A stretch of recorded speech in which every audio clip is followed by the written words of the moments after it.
महाराज जी, हम आपको पुनः सादर प्रणाम करते हैं और आपका स्वागत करते हैं। नमस्कार। हमारा जो वेद विश्व दिग्दर्शन इस विषय पर आधारित जो हमारी प्रश्नोत्तरी श्रृंखला है, इसमें आपका पुनः स्वागत है।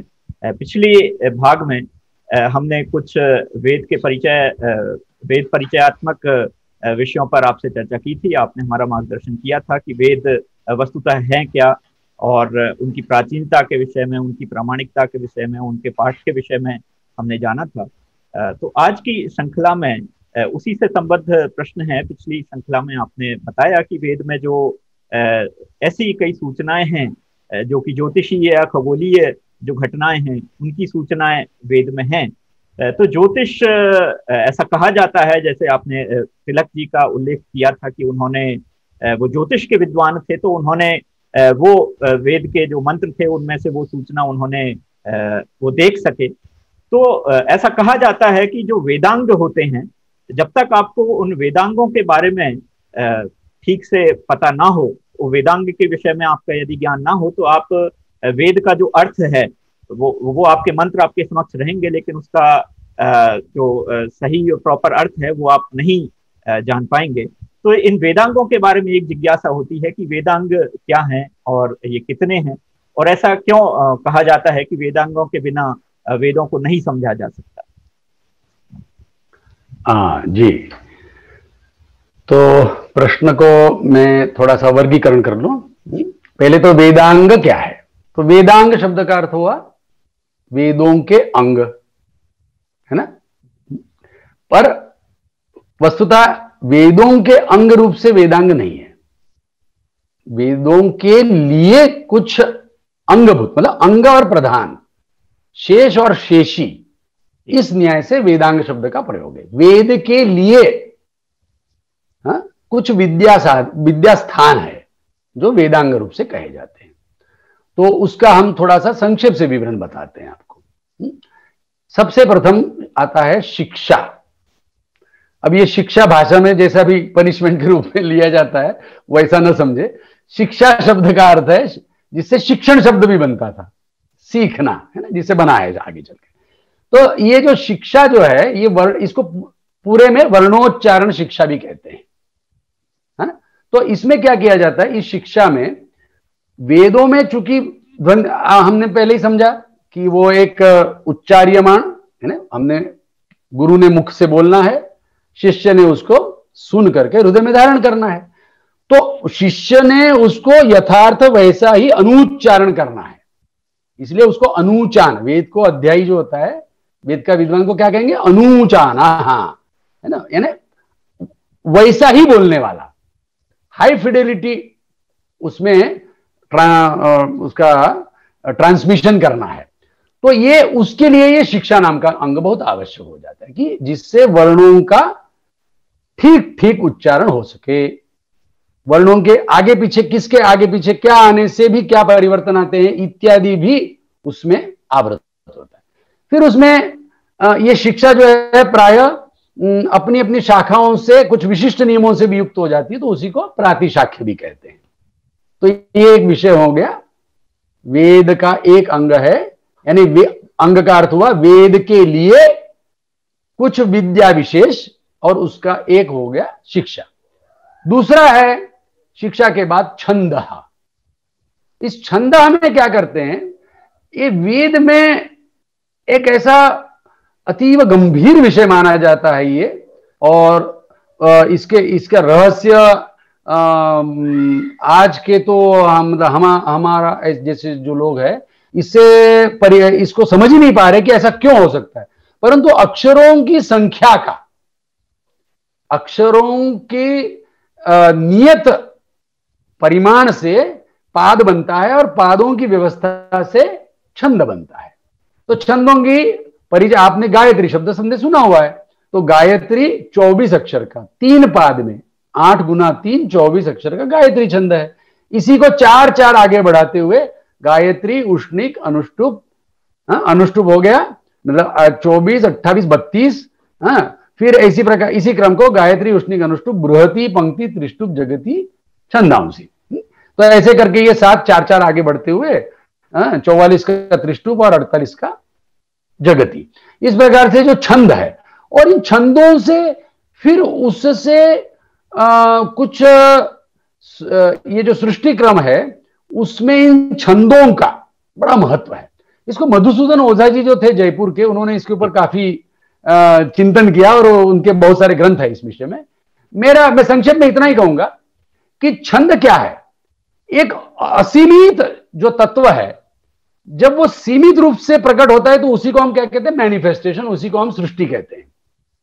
तो छंद में ही जब जो असीमित वाक है, जब वो नियत परिमाण में आ जाती है तो वो आविर्भूत हो जाती है, प्रकट हो जाती है, और फिर वो नानात्व धारण करती है, और फिर कार्यक्षम भी होती है।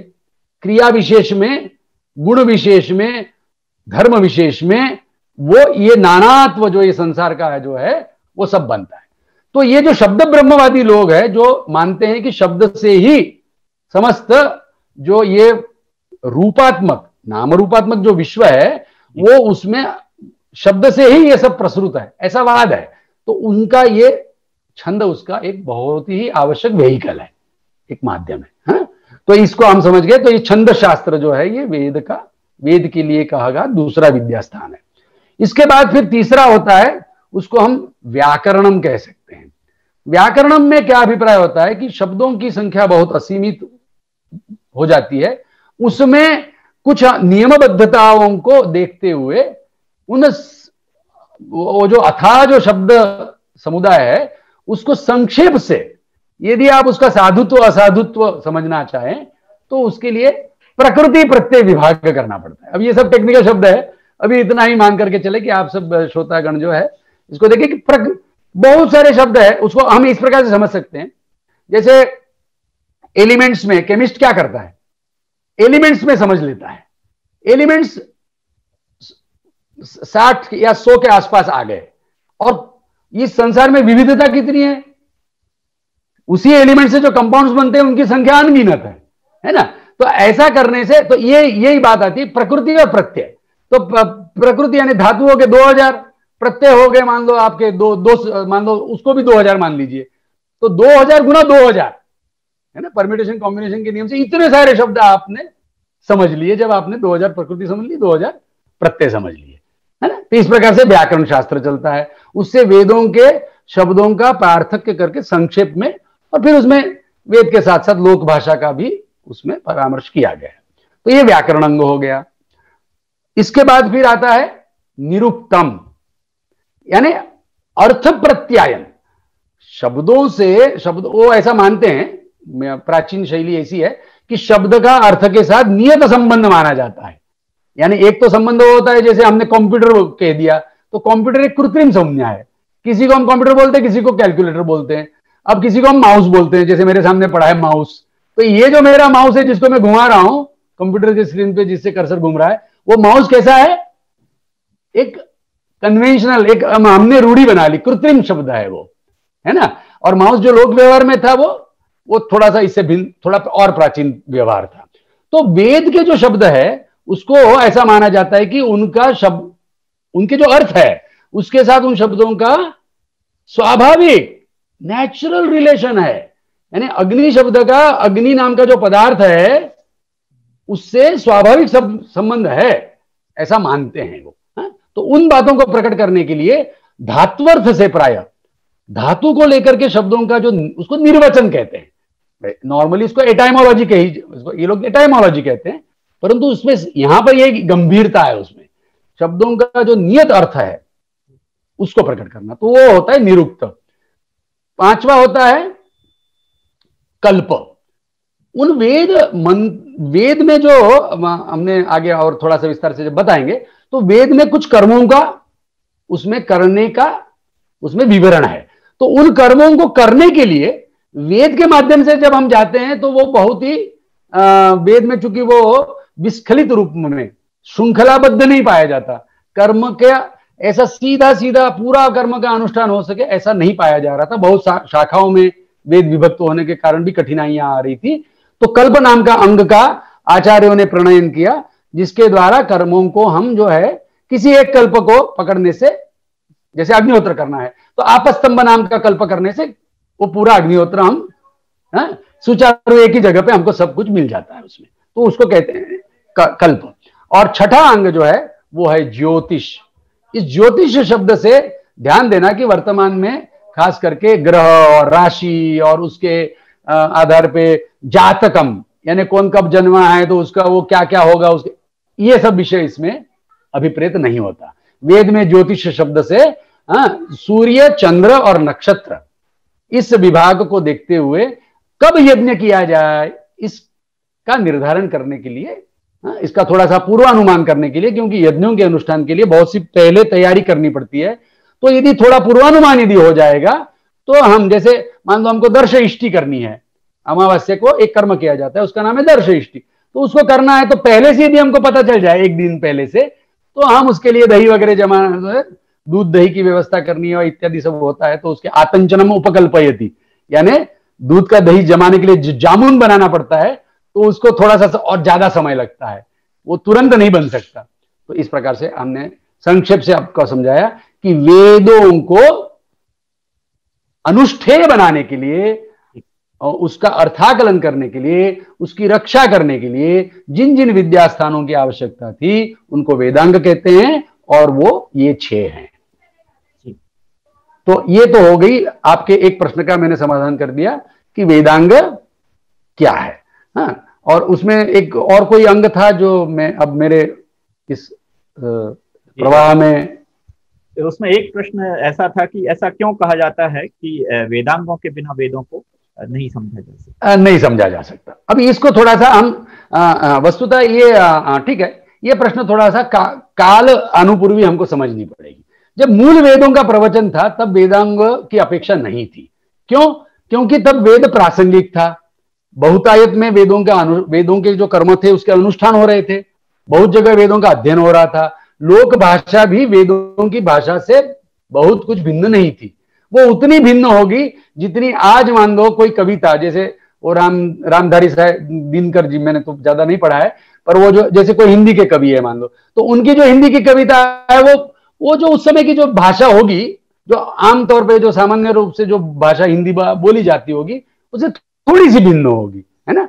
जब कवित्व आएगा, जो कोई एक शास्त्रीय विषय आएगा तो उसमें थोड़ा सा अंतर आता है, परंतु शेष समझ सकते हैं सब, है ना। इसके लिए कोई ग्रामर की पुस्तक लेकर के तो नहीं समझने जाता था, है ना।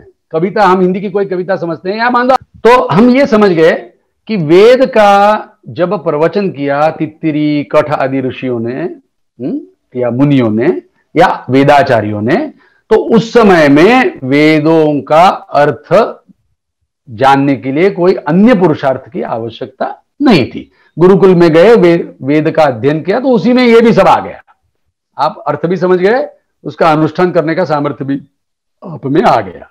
परंतु जब सहस्रावधि काल जब बीत गया, हजारों वर्ष बीत गए, बहुत परिस्थिति में अंतर आ गया। यहां इतना अंतर आया कि भाषा में आपके जो वेद में जो भाषा चूंकि वैसी ही रह गई, उसमें तो कोई परिवर्तन हुआ नहीं, परंतु आपके जीवन में जो सामान्य लोक भाषा थी वो धीरे धीरे ह्रास होता गया। उसमें कई शब्द जो है उसमें निषिद्ध हो गए, स्वर आदि का लोप होता चला गया, है ना। इस प्रकार से जब देश देशांतर का भेद होने लग गया, कहीं कुछ प्रयोग में रह गया, कहीं कुछ अन्य प्रयोग में रह, इसके सबके प्रमाण है उपलब्ध, ये सब प्रमाण सिद्ध किया जा सकता है कि ऐसा हुआ, और ऐसा निरंतर हो भी रहा है, आज भी ऐसा देखा जा रहा है। तो ऐसा जब हो गया तो वेद वांग में जो है दुरूह हो गया, यज्ञों का अनुष्ठान भी शिथिल हो गया।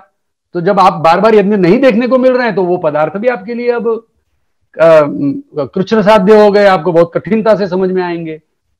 तब जो है वो वेदांगों की आवश्यकता पड़ने लगी, और आज ये अवश्य कहा जा सकता है कि बिना वेदांग के तो हमारी तो गति नहीं है। और यहां तक तो अब तो उल्टा ये और एक स्टेप आगे बढ़ना पड़ रहा है कि केवल वेदांगों से भी नहीं अब साध्य हो रहा, अब बिना भाष्य के कोई गति नहीं है, सायण आदि के भाष्यों का अवलंब करना पड़ता है, नहीं तो वे समझ में ही नहीं आते। धन्यवाद महाराज जी। तो महाराज जी, एक वेद के लिए एक और शब्द प्रयोग तो होता है, श्रुति भी वेदों को कहा जाता है। तो ये जानना चाहेंगे, जिज्ञासा होती होगी लोगों को, कि वेदों को श्रुति क्यों कहा जाता है? श्रुति का अर्थ क्या होता है? जी, तो श्रुति शब्द का सामान्य अर्थ आजकल जैसे श्रुति किसको कहते हैं, श्रुति के लिए एक और भी शब्द किंवदंती, ऐसा भी एक शब्द है ना। तो उस अर्थ में है कि अन्य अर्थ में श्रुति यानी जो एक सामूहिक समाज में जो कुछ बातें होती है, और उसको श्रुति प्रवाद कहते हैं, लोकवाक्या भी बोलते हैं उसको, है ना। तो उस अर्थ में है क्या? तो इस अर्थ में ये नहीं था। श्रुति शब्द से अभिप्राय ये था कि ये ग्रंथ जो है ये अपरिवर्तनशील भी है और कम्युनिटी टेक्स्ट रूप में भी है। मैंने उदाहरण दिया था ना, जैसे विकिपीडिया है, तो उसके ऑथरशिप का ज्यादा महत्व नहीं होता, उसमें कंटेंट का फॉर्म जो होता है वो एक निश्चित उसमें मर्यादा है उसकी, एंड वो पीयर रिव्यूड होता है वो, और पीयर रिव्यूड हो जाने से ही वो एक कम्युनिटी की उसके ऊपर पीछे जो है वो ऑथेंटिसिटी, उसका ऑथेंटिसिटी जो होता है वो व्यक्ति विशेष नहीं होता। तो व्यक्ति विशेष नहीं होना इसमें प्रमाण्य हेतु, ये इस श्रुति शब्द से आवश्यक उसका भाग है। तो श्रुति शब्द से हम लेते हैं जो सुना जा रहा है, जिसको उसका आदिम वक्ता की उसके ऊपर कोई अन्वेषण की आवश्यकता नहीं है। वाक्यों के प्रामाण्य में वक्ता के प्रामाण्य का, उसके विश्वसनीयता का बड़ा भार होता है। किसका वाक्य है, किसने बोला, वो वक्ता ठीक है कि नहीं, है ना। इस प्रकार जब उसके ऊपर विश्वास हो जाता है तब हम उस वचनों पे विश्वास करते हैं। यहां पर इस प्रकार के किसी भी वक्ता की आवश्यकता नहीं थी। इस बात को एम्फेसाइज, इसको उसको विशेष प्रकट करने के लिए इस श्रुति शब्द का प्रयोग किया गया, और वो अभिप्राय अभी हम समझ गए कि केवल आप सुनते हैं, सुनाते हैं, पहले किसने बोला इसकी कोई अन्वेषण हम नहीं करते, इस अर्थ में उसको लेना चाहिए। महाराज जी, आपने कहा कि वेद के लिए वक्ता के प्रामाण्य की अपेक्षा ऐसे इसमें नहीं है ऐसी, तो एक प्रश्न आता है कि वेदों के फिर रचयिता कौन है? क्या ऋषियों ने वेद के मंत्रों को देखा, उनकी रचना की, या पुराणों में ऐसा कहा जाता है कि भगवान ब्रह्मा ने चारों वेदों की रचना की? तो वेदों के रचयिता कौन है, उनके रचनाकार कौन है, वेद के मंत्र किसकी रचना है? हाँ, ये प्रश्न, इसको हम प्रश्न का उत्तर प्रश्न से देना बहुत उचित समझते हैं कि आपकी रचना किसने की, मेरी रचना किसने की। मैं शब्द से मेरा ये जो कंपोजिट रूप है ना, तो माता पिता ने नहीं की है। कोई भी व्यक्ति ऐसा नहीं मानता कि मेरी रचना जो है वो माता पिता ने की, है ना। तो उसके लिए हमने पूरे संसार में शब्दों में दो प्रकार का वर्गीकरण किया हुआ है, नेचुरल एंड आर्टिफिशियल। यानी यदि कोई नियत करता जिसका हमको पता हो तो उसको हम क्या कहते हैं, आर्टिफिशियल। और जिसका कोई नियत करता नहीं पता होता है तो उसको हम क्या कहते हैं, नेचुरल। आप इस बात को मानते हैं कि नहीं? ये वाग व्यवहार है, ये सारे विश्व में सर्वमान्य है कि हम नेचुरल और आर्टिफिशियल ऐसा विभाग करते हैं। अब मुझे बताइए कि शब्दों में भी नेचुरल और आर्टिफिशियल ऐसा होना चाहिए कि नहीं होना चाहिए? लोगों का आग्रह है कि नहीं, सब कुछ आर्टिफिशियल ही होना चाहिए, सब कुछ बना बनाया किसी ने ही बनाया होना चाहिए, क्योंकि शब्द तो मान लो नेचुरल है ना। वर्ण जो है क क ख ग, चलो वो तो नेचुरल है, परंतु क ख से मान लो कोई शब्द बन गया तो चलो उसको भी छोड़ देंगे एक बार। गौहु, है ना, इत्यादि जो शब्द है, अश्वहा, दर्भहा, मान लो ये शब्द भी सब नेचुरल मान देंगे, परंतु उनके संयोजन से वाक्य बन जाएगा ना, तो वो जरूर किसी व्यक्ति ने बनाया होगा, ऐसा आग्रह लोग करते हैं। हम कहते हैं ऐसा आग्रह का क्या कारण है भाई? जब ये पौधा, ये पशु पक्षी, ये सारे हमको बने बनाए दिख रहे हैं, कोई आदिम आज तक किसी ने नहीं ढूंढा। प्रतिज्ञा तो बहुत करते हैं ये लोग, परंतु वो तो सब हाइपोथेसिस है, अभी उसको वेरीफाई किसने किया? ये कहते हैं कि एक ही स्त्री से, एक ही जोड़े से ये सारे मनुष्य की विविधता उत्पन्न हुई। ऐसा मॉडल वो वैलिडेट तो करके दिखाएं, वो तो अभी तक किया नहीं है, इसलिए ऐसा साध्य सम बातें हैं वो सब। तो अपने यहां यह संकल्पना है कि नेचुरल विभाग भी मानना पड़ेगा, वाक्यों को नेचुरल भी मानना पड़ेगा। अब वो उसमें जैसे मान लो गुलाब है हमारे बगीचे में लगा हुआ, तो उसका हमने संस्कार जरूर किया है, उस गुलाब को हमने जो लाया है उसमें हमने कलम की है या ये हम कर रहे हैं, परंतु हम ये नहीं प्रतिज्ञा कर सकते कि गुलाब ही हमने बना दिया। गुलाब अपने आप में आर्टिफिशियल नहीं है ना। तो इसी प्रकार से वेदों का संस्करण तो हुआ है, वेदों का प्रतिसंस्कार तो हुआ है, परंतु वेदों का मूल वक्ता अनपेक्षित है। यह बात आपको इस उदाहरण के द्वारा हृदयंगम करने का प्रयास करना चाहिए कि वो नेचुरल मानना पड़ेगा आपको। ठीक है, तो अब अगली बात आती है कि आगे चल करके ये जो ऋषि शब्द आता है कि मंत्र, तो ऋषियों का संबंध किससे है? मंत्र से है। यानी जैसे अभी ये जो प्रसिद्ध गायत्री मंत्र है उसका दृष्टा विश्वामित्र ऋषि है ना। इस प्रकार से मैंने कल भी जो उदाहरण दिए थे, तो आपको ध्यान देना है कि मंत्रों में एक नियत ऋषि माना जाता है, परंतु ये ऋषि बताता कौन है? इस मंत्र का ये ऋषि है, किसने बताया? ये लोग बहुत प्रवाद चलाते हैं ये लोग कि इन ऋषियों के विषय में ये आख्यान है तो ये पुरुष कोई पुरुष ही होने चाहिए वगैरह वगैरह, बहुत कुछ कहा जाता है आजकल कि वो फैमिली टेक्स्ट है तो वो कौन सी पुरानी है कौन सी नहीं है। इस प्रकार से बहुत सारा लोग बहुत अध्ययन करते हैं, परंतु ध्यान देने की बात है कि ये सारा विषय हमारे सामने प्रस्तुत कौन करता है कि किस मंत्र का कौन ऋषि है, वो उस मंत्र में स्वयं नहीं प्रदर्शित होता। तो वो इस मंत्र का ये ऋषि है, ये अंततोगत्वा हमें किसी अन्य ग्रंथकार के अनुबंध से ही हमको पता चलता है। उसने जो निबंधन किया हुआ है सर्वानुक्रमणिका में है, उसी से हमको पता चलता है कि किस ग्रंथ का कौन ऋषि, किस मंत्र का कौन ऋषि है। फिर एक और प्रश्न रह जाता है उसमें कि जो शेष जो वेद के जो भाग है, उन मंत्रों के मंत्र मात्र ही वेद नहीं है, तो मंत्रों से अतिरिक्त जो वेद का जो भाग है, तो उसका क्या? वो तो डेफिनेटली कम्युनिटी टेक्स्ट के रूप में दिखाई देते हैं, क्योंकि उसमें बार बार इस प्रकार की चर्चा आती है, ब्रह्मवादिनो वदंती, ब्रह्मवादी लोग कह रहे थे उसमें, एवं मीमांसन्ते, वो विचार कर रहे हैं, ये सब दिखाई देता है।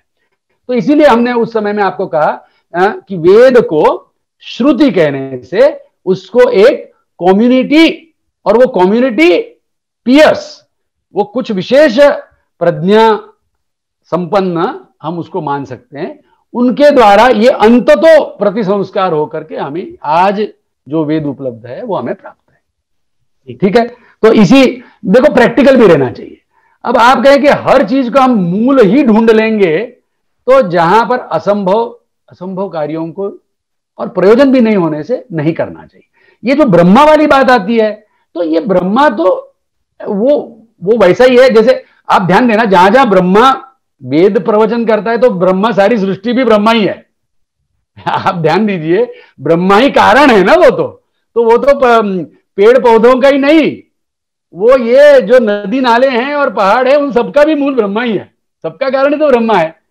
तस्य जैसे वेद में जो वाद आया, अस्य वा अरे वा अस्य महतो भूतस्य निश्वसित में तद यद ऋग्वेदो यजुर्वेद सामवेदो अथर्ववेद इतिहास पुराणम वाक्यम इत्यादि जो वाक्य आया, उसमें इमे च लोकाः, ये सारे लोकांतर भी उसी से आए हैं, वो भी उसी का निश्वसितम है। ठीक हो गया। तो ये सारा यानी वेद, ये शब्द रूप वांग्मय, वेद का प्रयोग करने वाले ये जो मनुष्यों के जो बहुत सारे विभाग और उनके लिए लगने वाला जो द्रव्य समुदाय है ना, ये जो हमको कुछ औषधि गण में लगेगा, कुछ वनस्पति लगेगी, कुछ पार्थिव गण लगेगा, ये सारे पदार्थ सब कुछ मिला करके ही ब्रह्मा से अनायास उत्पन्न होते हुए हम मानते हैं। ठीक हो गया। तो उसी क्रम में उसको भी मानना चाहिए। तो मैंने ये संक्षेप से आपको ये जो जिज्ञासा अबाउट ओरिजिन है ना, द क्वेस्ट फॉर ओरिजिन, उसको हम बहुत उसका निषेध करने का प्रयास करते हैं कि ऐसा असंभव कार्य नहीं करना चाहिए, क्योंकि हम निगेटिव इंफिनिटी है हमारी, एक तरफ अनादि है और एक तरफ अनंत है संसार। इसलिए इसमें इस प्रकार की चेष्टाएं जो है वो अंततो का गत्वा कैसे हो जाएगी? मोघम, उसको वेद कहते मोघाशा मोघ कर्माणो मोघ ज्ञाना विचेतसः। तो ऐसा मोघ ज्ञाना हमको नहीं होना चाहिए। ऐसे ही प्रयास करते रहो काकदंत परीक्षा, और फिर क्या निकलेगा उसमें से? कुछ नहीं। पीछे से और पीछे निकल आएगा। ठीक हो गया जी जी। तो महाराज जी, इसी बात को थोड़ा और विस्तार से, थोड़ा और स्पष्ट रूप से समझने के लिए ऐसा हम एक जिज्ञासा होती है। भारतीय हमारी जो परंपरा है उसमें वेदों को अपौरुषेय ही कहा गया है। वेदों के जो पौरुषेयत्व है, या अभी जो कुछ इस तरह के उपक्रम किए जाते हैं जिसमें उनका उनका काल का निर्धारण करने का, या जैसा आपने कहा कि कुछ फैमिली बुक्स हैं तो वो कुछ ओल्डर हैं तो 10वां मंडल बाद का है, इस प्रकार का निर्धारण करने पर उनको थोड़ी समस्या होती है, क्योंकि जो परंपरा में वो अपौरुषेय मानते आए हैं। तो वेद को अपौरुषेय क्यों कहा जाता है? जी, ये अपौरुषेय जो वाद है ये वस्तुतः मीमांसकों के और बौद्धों की चर्चा में, these are the stances taken by the two adversary parties, ये दो विरुद्ध पक्षों के द्वारा लिया गया पैतरा है कि एक ने कहा कि वेद जो है वो कि धूर्तों के द्वारा बनाए गए हैं, अपने स्वार्थ के लिए बनाए गए और उसमें अपने अपने परिवारों की तुष्टि के लिए किया गया। तो इसको बोलते हैं हेतु ग्रहण, कारण ग्रहणम किया उन्होंने। ऐसा प्रतिद्वंद्वी ने जब कहा तो वादी ने क्या कहा, वेद अपौरुष है, यानी वेद में आप किसी निश्चित पुरुष की कृति को आप नहीं उसमें बता सकते। और यहां पर ध्यान देना, अपौरुषेय शब्द से विशेष ग्रहण किसका है? श्रुति। श्रुति शब्द से किसका विशेष ग्रहण है? उन्होंने जितने भी विचार किए हैं उस अपौरुषेय अधिकरण में आप देखेंगे तो किसका ग्रहण किया उन्होंने? मंत्रों को तो उन्होंने छुआ भी नहीं। उन्होंने किसको ग्रहण किया? मुख्य रूप से ये जो तैत्तिरीय नाम से जो वेद प्रसिद्ध था, तो आख्या प्रवचनात्, क्या सूत्र क्या कि वो तो उन्होंने प्रवचन किया है, उनके समय में भी कुछ विद्यमान ही था, उस विद्यमान को देखते हुए उन्होंने आगे उसको कहा है। उन्होंने अपनी नूतन उद्भावना नहीं है, वो उपज्ञात ग्रंथ नहीं है, कृत ग्रंथ भी नहीं है, वो प्रोक्त ग्रंथ है। तो प्रोक्त ग्रंथत्व ही वेद का अपौरुषेयत्व है, यानी परंपराया प्राप्तम। इसीलिए आगे चल करके जो उसकी एक टेक्निकल व्याख्या करते हैं उसमें क्या कहते हैं कि संप्रदाय अविच्छिन्नत्वे अस्मर्यमाण कर्तृत्व। संप्रदाय का खंड नहीं हुआ और फिर भी कर्ता नहीं स्मरण है, इसलिए नहीं कि वो भूल गए बीच में, इसलिए कि वो था ही नहीं वहां कोई ऐसा। तो ये अपौरुषेयत्व का हम ऐसा ग्रहण करना चाहिए, है ना। तो आज के परिप्रेक्ष्य में अपौरुषेयत्व का ग्रहण, देखो ईश्वरवादित्व नहीं, नैयायिकों का पक्ष है वो कि ईश्वर ने कहा हुआ है, ऐसा हम नहीं मानते। रिवील्ड टेक्स्ट यानी किन्हीं लोगों को ऐसा ऊपर से अवतरित हुआ वो, ऐसा भी हम नहीं मानते। किसी को स्वप्न में दिखा या समाधि में दिखा, ऐसा भी नहीं मानते। वेद को, जैसा मैंने कहा मर्यादा में, उसके मूल की अन्वेषणा किए बिना एक परंपराया प्राप्तम और रिकर्सिव डेफिनेशन में, यानी गुरु शिष्य परंपरा से प्राप्त ग्रंथ है जिसका मूल गुरु की कोई अन्वेषणा संभव नहीं है, ऐसे ग्रंथ को अपौरुषेय नहीं तो क्या कहा जाए, है ना। तो इसलिए जो प्रतिवादी थे, जो मीमांसक थे, उन्होंने इस अपौरुषेय शब्द का प्रयोग करते हुए मूल, आप देखेंगे कि और अति प्राचीन साहित्य में कहीं अपौरुषेय शब्द नहीं मिलेगा जी, है, ठीक है। तो अब इसमें इसलिए दो बात हो गई, मैंने स्पष्ट कर दूं कि मंत्रों के ऋषि ये एक अलग विधा है, उसका पौरुषत्व के साथ कोई संबंध नहीं था, क्योंकि वो ऋषि स्वयं ही उसी कोटि के जिस कोटि के मंत्र है। आप ध्यान दीजिए, जिस कोटि की देवता है, जिस कोटि की ऋषि, एक ऋषि नाम का जो पदार्थ है, उसी कोटि का वो मंत्र है। सब में मैंने क्या कहा? नेचुरल। आप समझ गए ना, वो नेचुरल शब्द समझ गए आप, तो नेचुरल है वो। अब नेचुरल जो पदार्थ होंगे, अब आप उसका भी यदि काल निर्धारण करें, जैसा कि आजकल करने लग गए हैं ये लोग, चट्टान का भी एज निकालने का प्रयास करते हैं, उसमें हमारा एक ही आक्षेप रहता है, उसमें हमारा एक ही आक्षेप है। आप समझ लीजिए इसको, एक टेक्निकल, जो भी साइंटिस्ट भी यदि इस वक्तव्य को सुनेंगे तो मेरा पक्ष में उसमें स्थिर करता हूं कि देखिए, there is an edge of a structure, agreed, but there is no edge of material. अब आप स्ट्रक्चर और मटेरियल की ये जो लेवल्स है, रिजोल्यूशन है, इसको आप किसी भी लेवल पे आगे नीचे ले जा सकते हैं। आपको जहां स्ट्रक्चर दिख रहा है, तुरंत उसमें नीचे मटेरियल दिखने लग जाएगा, और मटेरियल की एज नहीं होती है। मटेरियल से स्ट्रक्चर जब आविर्भूत होता है उसकी एज होती है। और हम जो है वो हम मटेरियल में से कभी स्ट्रक्चर बना हुआ मानते ही नहीं। अब इसमें एक और फजीता है, एक स्ट्रक्चर का नाश होने से दूसरा स्ट्रक्चर बनता है। मकान एक स्ट्रक्चर है, वो बनता किससे है? ईंट, रोड़ा, मिट्टी, गारा, इससे बनता है, ठीक है ना। ये सारे अपने आप में स्ट्रक्चर थे, जब बिखरे हुए रूप में थे तो स्ट्रक्चर का एक रूप था। यानी टेक्निकल भाषा में कहेंगे तो कार्यांतरम ही कार्यांतर रूपेण परिणमते, न क्वचित कारणम कार्य रूपेण जायमानम दृश्यते। कारण से कार्य होता हो तो दिखाई नहीं देता, कारण तो वो है ना जो सब कार्यों में व्यापृत हो। यानी घड़े में भी, घड़े के टुकड़ों में भी, और उसको और भी पीस दो, तो सब में जो रहता है उसको मिट्टी बोलते हैं। मिट्टी को तो कुछ हुआ ही नहीं। जैसे सोना है, सोना किसको कहते हैं? आपने उसका आभूषण बना दिया, आभूषण को पिघला करके दूसरा आभूषण बना दिया, उसको बना करके बिस्किट बना दिया, सब में सोना है। पर सोना क्या है? सारे आपको जो जितना भी दिख रहा है वो सब स्ट्रक्चर दिख रहा है, आपको कार्य दिख रहे हैं, कारण नहीं दिख रहा। पर कारण दिखता है कैसे? तत्वविद को कारण दिखता है। यदि आप केमिस्ट है तो वैदिक जो विश्व दृष्टि है उसमें कारण से कार्य बनता ही नहीं, पर कार्य में हमेशा कारण रहता ही है। तो इसीलिए जहां हम कार्यांतरों से, ये जो परंपरा है, कार्य कार्यांतर परंपरा, उसमें एक तो नेचुरल है और एक आर्टिफिशियल है। तो वेदों को हम वैसा ही नेचुरल मानते हैं जैसे आप और हम, और इसीलिए इसको अपौरुषेय मानने में कोई आपत्ति नहीं होनी चाहिए। जिस भी काल में आप मनुष्य की कल्पना करेंगे, मनुष्यों के लोक व्यवहार कल्याण के लिए इस वेद का अस्तित्व उस समय में मानना चाहिए। उसी समय में यह भी अवधारणा हम कर सकते हैं कि इसका तिरस्कार करने वाले भी होंगे। ध्यान देना, वेद को मानने वाले भी और वेद को नहीं मानने वाले भी, दोनों को ही अनादि मानना चाहिए। जी, धन्यवाद महाराज जी। तो महाराज जी, आपने कहा कि दोनों तरह के लोग रहे हैं, जो वेद को मानने वाले भी हैं और नहीं मानने वाले भी हैं। तो क्या आज एक सनातनी या हिंदू होने के लिए क्या वेद में विश्वास रखना जरूरी है?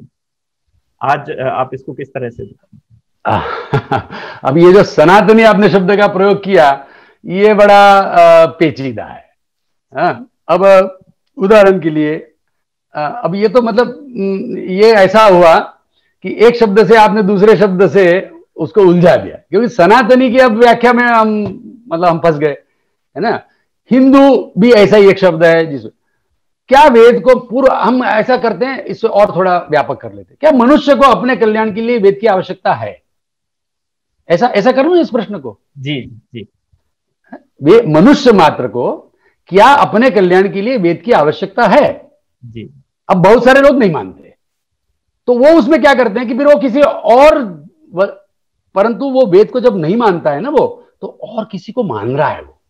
आप ध्यान देंगे, यदि मनुष्य प्रवृत्ति का आप अन्वेषण करेंगे तो ऐसा कौन मनुष्य होगा जो अच्छा बुरा ऐसा भेद नहीं करता? ऐसा मनुष्य हो सकता है? विवेक ही तो मनुष्य के मनुष्यत्व है। करूं या ना करूं यह प्रश्न किसको नहीं होता? ये सब मनुष्यों को स्वाभाविक प्रश्न है कि ये करूं या ना करूं। किस मनुष्य को कामना नहीं होती, मुझे बताइए। कामना ही रही तो फिर मनुष्य कहां है? वो तो ब्रह्म है, मतलब हमारी परिभाषा में। कोई कह देगा ये तो पत्थर है, वो अलग बात है। परंतु जो कामना रहित और कामना है, कर्म में क्या हो रहा है? प्रश्न हो रहा है, करूं कि ना करूं, उसका विवेक करना पड़ रहा है।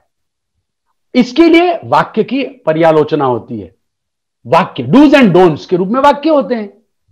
अब वो आप यदि वेद का नहीं मान रहे हैं चलेगा, कुछ तो मान ही रहे हैं, पर अब जब कुछ तो मान ही रहे हैं तो अब परीक्षा का विषय बन गया कि भाई तो फिर ठीक ठीक मानना चाहिए। बिना नोट के लेकर के मार्केट में जाने से कुछ नहीं मिलने वाला। अब नोट लेके जा रहे हैं तो अब फेक करेंसी लेके जाएंगे कि ऑथेंटिकेटेड आरबीआई के द्वारा जो डिस्ट्रीब्यूटेड है उस करेंसी को लेके जाएंगे। अब फेक करेंसी आप और मेरे में चल जाएगी, बैंक में जाएंगे तो नहीं चलेगी।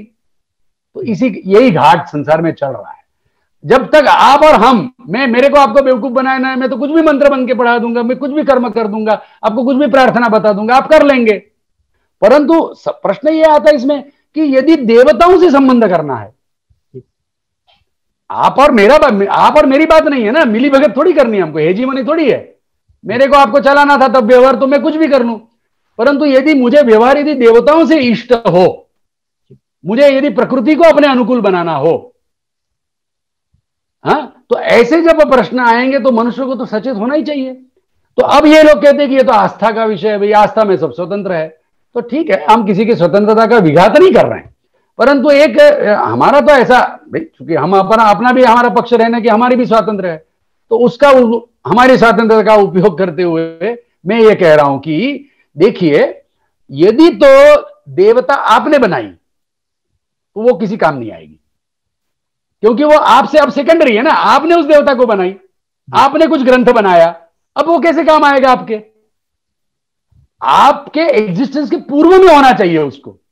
देवता को भी प्री एग्जिस्टिंग होना चाहिए, देवताओं के साथ संबंध करने का प्रोसीजर भी प्री एग्जिस्टिंग चाहिए, उसके लिए लगने वाला मटेरियल भी प्री एग्जिस्टिंग चाहिए, तभी आप उसके यूज करने से आपको कुछ तो उसमें उसमें श्रेय, उसमें मुझे तो प्रतीत होता है ना, मेरे दृष्टि से मुझे तब उसमें प्रतीति होगी कि इसमें कुछ कल्याण निहित हो सकता है।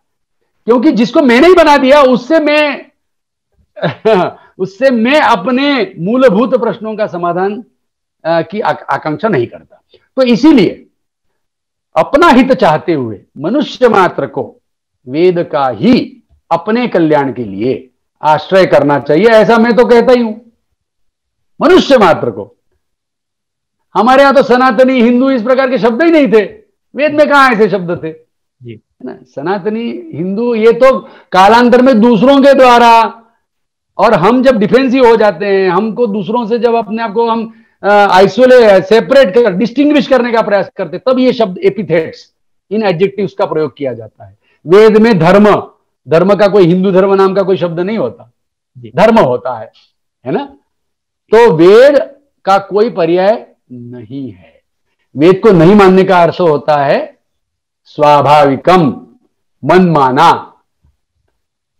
है ना, रिबेलियस। हम नहीं मानते किसी को, हम अपने आप चलेंगे, है ना। उसको वो एक दूसरे लोग होते हैं जो सहसा प्रवृत्त होते हैं, जिसको गीता में कैसे कहा, यशास्त्र विधि मुत्सृज्य वर्तते कामकारतः, वो एक पक्ष है। और दूसरा पक्ष उसे वेद और दूसरा शास्त्र, ऐसा नहीं है, यहां पर ऐसा कोई विकल्प संभव नहीं था।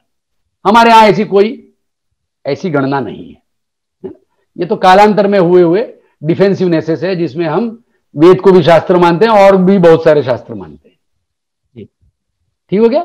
तो इसलिए सनातनी हिंदू ये शब्द भी छोड़ दीजिए। मनुष्य मात्र को अपने कल्याण के लिए यदि जो अपने से भी उत्कृष्ट तत्व से संबंध करने की आवश्यकता प्रतीत हो, तो उसको वेद के सिवाय और कोई उपाय नहीं है, ऐसा मैं मानता हूं। जी महाराज जी, आपने उदाहरण दिया जैसे फेक करेंसी और जो असली जो करेंसी होती है। वेद का विषय में ये है कि उनकी प्रामाणिकता है, माने वो फेक करेंसी जैसा नहीं है। तो वेद को प्रमाण क्यों माना जाना चाहिए, ऐसा उसकी प्रामाणिकता क्या? चलो इसको भी थोड़ा सा समझने का, वस्तुतः ये विषय कल भी थोड़ा सा इसका हमने थोड़ा सा उल्लेख किया इस बात को, अब आज फिर से देखते हैं। प्रत्यक्ष और अनुमान, ये दो प्रमाण को प्राय मनुष्य सभी मानते हैं। प्रत्यक्ष से हम चीजों को जानते हैं, है ना, और अनुमान से जानते हैं, है ना। जैसे कृषि से लाभ होगा, हमारे पास मान लो 10 किलो अनाज था। अब इस 10 किलो अनाज को मैं खा जाऊंगा तो कितने दिन पूरेगा? 10 दिन पूरेगा। मैं चाहता हूं कि इस 10 किलो अनाज से मैं साल भर अन्न खा सकूं, तो मैं क्या करता हूं, उसको मिट्टी में डाल देता हूं। किसके आधार पर डालता हूं? अनुमान के आधार पर। अनुमान कौशल से मुझे यह पता चलता है कि इसको मिट्टी में डालने से, उचित ढंग से मिट्टी में डालने से उसमें से पौधे उगेंगे और वो 10 किलो का 1000 किलो हो जाएगा और मुझे वो साल भर पूरेगा। ठीक है कि नहीं? तो ये तो सब मानते हैं ना, ये मनुष्य मात्र में सब मानते हैं। परंतु मुझे बताइए, फिर आगे एक और जिज्ञासा उत्पन्न होती है कि प्रत्यक्ष और अनुमान से जो जितना हमको गम्य है, क्या इतने में ही ये संसार समाप्त हो सकता है? आप अपनी सामान्य चेष्टाएं देखिए कि हम मान लो जैसे जो भी अपने आप को नास्तिक जो कहते हैं, एथेइस्ट जो कहते हैं, उनको भी देखिए, वो अच्छाई में विश्वास करते हैं। वो सोचते हैं कि मैं अच्छा करूंगा तो मेरे साथ अच्छा होगा, ऐसा मानते कि नहीं? स्वाभाविक। इसको डिनाई करने का कोई आवश्यकता नहीं। और जो नहीं मानेगा वो किसी भी व्यवस्था को नहीं बना पाएगा। जो जो ऐसी प्रतिज्ञा करेगा वो तो मनुष्य व्यवस्था ही नहीं बना पाएगा, कोई न तो समाज बना पाएगा, नहीं अपना अकेले का जीवन भी नहीं बिता पाएगा। अकेला मनुष्य भी इस पूरे पृथ्वी में इस प्रकार का विचार धारण किए बिना जी, अर्थात ये स्वाभाविक है। मनुष्य के लिए ये अत्यंत स्वाभाविक है कि हम अच्छा बुरा, उचित अनुचित इस प्रकार का वर्गीकरण करते हैं। अब इसमें मुझे बताइए कि इसका आधार क्या है। तो इसके लिए चूंकि या तो आप कहेंगे कि मैंने ऐसा करके देखा था कि मैंने किसी को मदद की थी तो बाद में मुझे मदद हुई, जिसको मदद की थी उससे नहीं हुई, प्रकारांतर से हुई, जिसका कोई संबंध मुझे नहीं पता चला। ऐसा कोई एस्टेब्लिश रूल कोई कर सकता है? किसी ने उसको एक्सपेरिमेंटली वेरीफाई किया हुआ है ऐसा? पर मानते सब है। वस्तुतः मनुष्य जीवन में यह स्वाभाविक मानना पड़ेगा। वही शब्द बार बार में प्रयोग, नेचुरल। इन ये जो वाक्य के समुदाय है कि ये करना चाहिए, तो ये जो नेचुरलनेस है ना, यही इसकी ऑथेंटिसिटी है। इसी को हम मतलब अपौरुषेय का अभी मैं अनुवाद क्या कर रहा हूं, नेचुरलनेस। शब्द में भी अर्थ को बताने की एक नेचुरल सामर्थ्य है। शब्दों से जो वाक्य बन रहे हैं वो भी किसी, यानी यज्ञ भी, ध्यान देना, वैदिकों के विश्व में यज्ञ भी हम बनाते नहीं है, यज्ञ विद्यमान होता है, उसको केवल हम उसकी क्या करते हैं, उसका अनुष्ठान करते हैं। यानी इंस्टेंस ऑफ एन यज्ञ। मैं आज जब अग्निहोत्र का अनुष्ठान करता हूं तो अग्निहोत्र मैं बनाता थोड़ी हूं, अग्निहोत्र नाम का कर्म तो विद्यमान ही था। आज मैंने उसका एक इंस्टेंस, जैसे मैं मनुष्य जाति के रूप में नित्य विद्यमान है, मैं एक व्यक्ति के रूप में अनित्य हूं। और एक ध्यान दे दीजिए, इसमें एक बात और भी समझिए, यदि तो सारे पृथ्वी पर के सारे मनुष्य भी नष्ट हो जाएं तो क्या मनुष्य जाति नष्ट हो जाएगी? यह प्रश्न उनके लिए है, यह एक थोड़ा गंभीर विषय है कि आप ये जो दृश्यमान जो व्यक्ति है वो आकृति नित्या, आकृति रहती कहां है, वो किससे गम्य है? आकृति यानी उसमें वो जो स्पेसीज जिसको बोलते हैं, स्पेसिमेन हमको मिल रहे हैं। ये लोग ऐसा मानते हैं कि सारे स्पेसिमेन खत्म हो जाएंगे तो स्पेसीज खत्म हो जाएंगी। अरे आपने तो अभी समझा ही नहीं है वो स्पेसीज है कहां और रहती कहां है। वो जो इंफॉर्मेशन कंटेंट है जिससे वो आविर्भूत होती है, वो कैसे, उस आविर्भाव का भी हमको प्रक्रिया नहीं पता, उसके विलोप से भी कोई डरने की बात। तो इसी प्रकार से मैं आपको आश्वासन, श्रोताओं को आश्वासन देना चाह रहा हूं कि वेद का प्रामाण्य उसके नेचुरलनेस में निहित है। उसका एक कोरोलरी, उसको अनादित्व शब्द से भी हम अभिव्यक्त कर सकते हैं। उसके लिए मीमांसाकारों ने शब्द का प्रयोग किया औत्पत्तिकस्तु। औत्पत्तिकस्तु शब्द से अर्थेन संबंध, क्योंकि इसमें आपत्ति आती है कि मान लो जैसे हिमालय है, हिमालय को मान लो वेद में शब्द आया, हिमालय शब्द आया, तो हिमालय तो आज के आधुनिक विज्ञानी कह देंगे ये तो 50 लाख वर्ष पूर्व ही ये घटना बनी है, तो हिमालय अनित्य है। तो कोई उसमें कोई हमको आपत्ति नहीं है। जब से मनुष्य व्यवहार की आवश्यकता रहेगी तब ये फिर से पुनराविर्भूत होते रहेंगे, क्या उसमें आपत्ति है? ठीक हो गया। तो वेद के प्रामाण्य का विषय जुड़ता है वेद के नेचुरलनेस से, उसका उन पदार्थों के साथ जो अकृत्रिम जो संबंध है, किसी का बना बनाया संबंध नहीं होना, यही तो वेदों में जो यज्ञों का संबंध है, यज्ञों का देवता, ऋषि और मनुष्य और शेष जो द्रव्य है उसमें सब आ गया। ये जितना भी संसार में पदार्थ है वो सब यज्ञों के द्रव्य के रूप में, आपने यदि पुरुष सूक्त वगैरह कभी किसी ने देखा होगा तो उसको ये पता है कि ये सब कुछ हम उसी से सन्निहित मानते हैं। और वस्तुतः ये पूरी सृष्टि भी एक यज्ञ के रूप में ही है। यहां तक जाकर के ये जो वैदिक विश्व है, ये पूरे संसार को ही, यहां तक आपने मतलब जब और गंभीरता से जब कभी प्रवृत्त हो सकेंगे हम, तो ऐसा भी है कि जिस ऋषि की, जिस यजमान की यदि मेधा बढ़ती जाए तो बाह्य कर्मों की आवश्यकता भी नहीं रहती फिर उसको ये जो सूर्य का उदय अस्त और उतने मात्र से ही उसके यज्ञ का संपादन हो जाता है ना। तो ये बात ध्यान गंभीर है बहुत विषय ये। तो वेदों का प्रामाण्य उसकी इस सृष्टि से उसका अकृत्रिम संबंध ही उसका प्रामाण्य का हेतु है। बहुत बहुत धन्यवाद महाराज जी। हम आशा करते हैं कि हमारे श्रोता और दर्शकों को अवश्य उनकी जिज्ञासाएं शांत हुई होंगी, उनका ज्ञानवर्धन हुआ होगा। आपका पुनः पुनः बहुत बहुत आभार और पुनः धन्यवाद।